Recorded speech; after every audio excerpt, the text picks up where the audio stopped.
Hello friends, welcome to my YouTube channel. So today in this video I am going to show you how to change the date and time or how to set the date and time in this device. For this, go to settings and go down, and at the bottom of the page you can see the option additional settings. Tap on this one and here you can see the option date and time. Tap on this one. So here you can see the option to edit the date and time. So before edit the date and time, we need to deselect this one, set time automatically, then only we can edit the date and time. Deselect this one. Now you can see date and time is enabled for the edit. So simply you can edit the date and time here. So now here you can see the time is 12:19.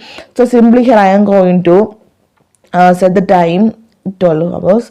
So here I am going to change the time to 2:19. Now you can see the time is changed, right? Then again I am going to 6:19. You can see the time is changed. So simply in this way you can change or set the time, date and time in this device. So same this way you can change the date also. So hope you guys enjoy this video. Thank you for watching. Thank you. Bye bye.